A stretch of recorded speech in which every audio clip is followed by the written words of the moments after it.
Frères et sœurs, nous sommes donc entrés dans ce livre de Samuel, et comme je vous l'ai dit hier, c'est pratiquement un des premiers grands traités d'autorité politique. En effet, que les hommes, les sociétés, les groupes humains aient inventé une figure, disons grosso modo, d'autorité, c'est l'évidence. Ça doit faire partie de l'instinct de survie de la plupart des sociétés. Et si on veut que ça tienne, il faut quelqu'un qui exerce l'autorité. Mais comment exercer l'autorité? Et là, si je puis dire, le peuple d'Israël a eu une sorte de privilège assez dangereux et surtout douloureux, parce qu'ils n'ont pas dit simplement voilà, il faut de l'autorité. Ils ont mesuré très vite les difficultés de l'autorité. Et pourquoi? Eh bien, c'est un véritable drame et, j'allais dire, nous-mêmes, nous ne nous en rendons pas assez compte lorsque nous lisons les livres de Samuel, les livres des rois. En fait, tous ces livres sont une critique permanente du problème de la royauté. Quelques mots d'explication, et ce passage que nous venons d'entendre tout à l'heure en est quand même l'illustration incroyable. Dieu avait voulu choisir un peuple. Et spontanément, ce peuple avait dit, finalement, c'est Dieu qui va gouverner notre peuple. Et il y avait comme une sorte de leitmotiv dans la manière dont les Hébreux pouvaient valoriser le pouvoir et l'autorité de Dieu, c'est que tout ce qui leur était arrivé par eux, par Dieu.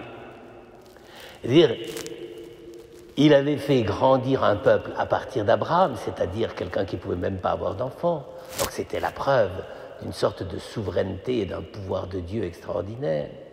Puis, il avait sauvé ce peuple, même chez des ennemis, puisqu'ils étaient allés en Égypte, où finalement ils avaient été réduits comme esclaves.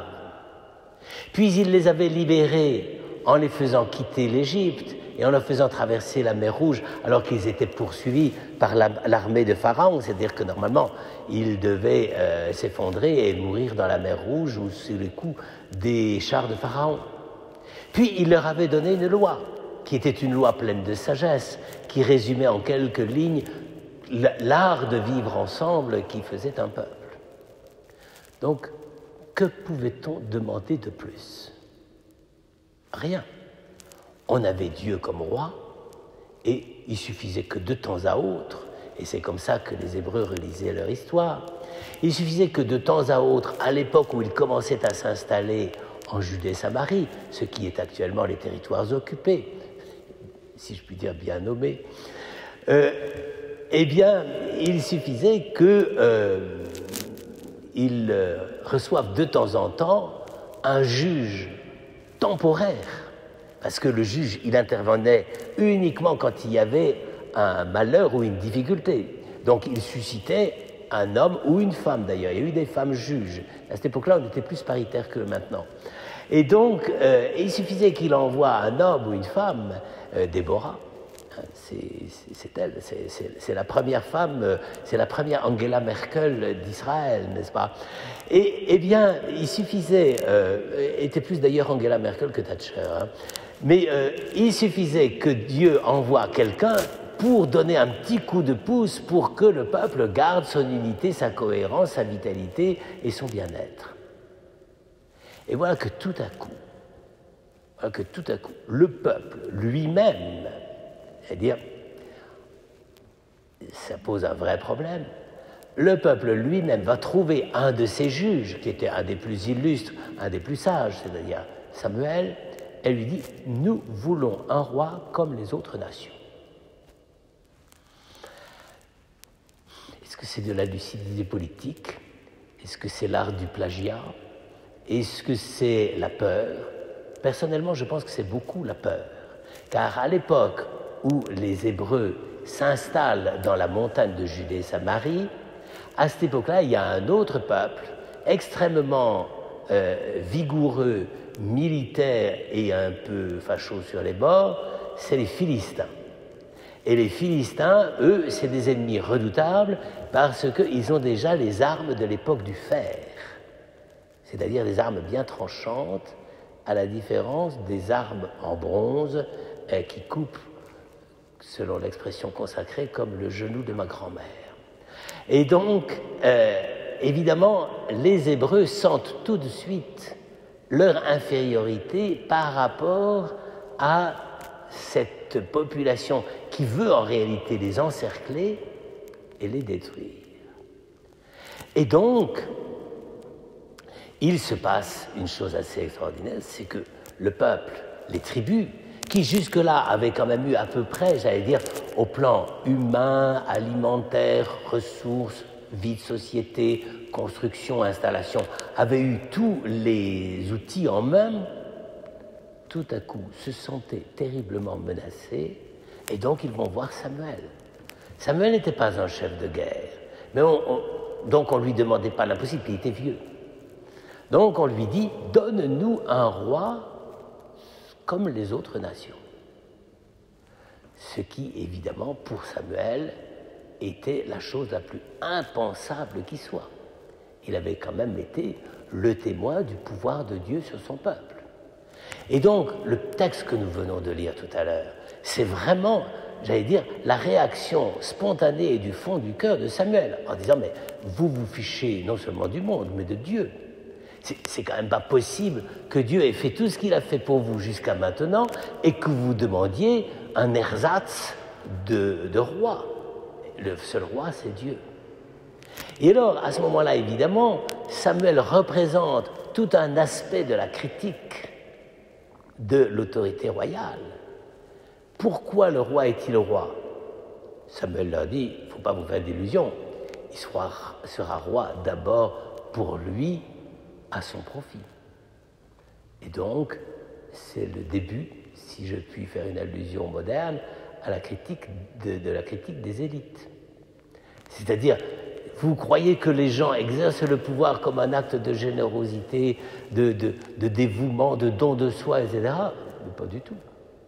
S'ils sont rois, ils auront pouvoir sur vous. Donc, toutes vos jeunes filles seront cuisinières, pâtissières et lavandières, et tous vos jeunes gens seront employés pour l'art militaire de la guerre, parce que le roi aura comme mission principale de protéger le peuple, et vous allez voir ce que vous allez voir.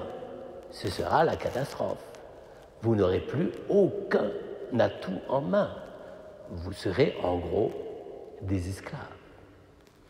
Donc, Samuel fait voir ce qu'il y a de danger dans la structuration de la population du peuple hébreu. C'est pas, ça ne va pas de soi. Ça risque de tourner très très mal. Entre nous soit dit, Samuel n'avait pas tout à fait tort, parce que pour un ou deux rois qui sont restés des figures idéales, comme David et Salomon, et encore Salomon, à mon avis, c'est pas tout à fait clair et net, il faut bien reconnaître que la plupart des autres ont été des rois sans envergure, et uniquement, j'allais dire, des politiciens ou de mauvais diplomates en diplomatie internationale. Donc, on a là quand même une interrogation extrêmement importante. Si il doit y avoir une intervention humaine dans la gestion de la royauté de Dieu, où faut-il la chercher? Et il y a une autre question qui se pose par derrière, c'est que Samuel avait été un prêtre excellent et un juge excellent, mais ses fils avaient montré qu'ils étaient capables d'exploiter le sacerdoce simplement pour se remplir les poches. Donc il était mal placé pour dire non, il faudrait que ce soit mes fils qui prennent ma place. Et donc, dans tout ce texte, nous avons une des interrogations sur l'avenir politique d'Israël qui sont les plus intéressantes et qui vont aider les Israélites à réfléchir à la fois sur leur destin passé et sur leur avenir. Alors vous voyez, quand on dit que le Christ est roi, que Jésus est le roi des Juifs, oui, c'est bien, mais il faut voir ce qu'il y a derrière du point de vue de l'histoire et du recul que Israël lui-même a pris sur son histoire. Il demandait toujours un roi, mais il n'y avait jamais le roi qu'il fallait. Et donc, on est là devant une sorte d'esprit critique permanent et qui consiste à dire, oui, mais quelle est l'institution qui va effectivement réaliser le travail qui est nécessaire pour que le peuple soit le peuple. Frères et sœurs, ce problème n'a jamais été vraiment résolu, même par rapport à la société civile et je dirais aussi même par rapport à la société religieuse. Car le fait de confier à l'homme, à des hommes, la responsabilité d'un peuple, j'allais dire de la part de Dieu, c'est un peu insensé. Car qu'est-ce qui garantit la fiabilité de ceux qui sont investis d'un pouvoir par Dieu? C'est un vrai problème. Dans notre histoire de l'Église, nous avons connu des cas où ce n'était pas si facile que ça. Eh bien, ici, nous sommes devant le même problème. C'est-à-dire, pour que le peuple soit le peuple, il lui faut, effectivement, de ce point de vue-là, le diagnostic du peuple ne sera pas déçu. C'est-à-dire, il faudra des gens qui assurent la responsabilité de l'unité. Mais, effectivement, ce sera sans cesse au prix d'une fidélité qui sera souvent héroïque, mais parfois, cette fidélité terriblement défaillante.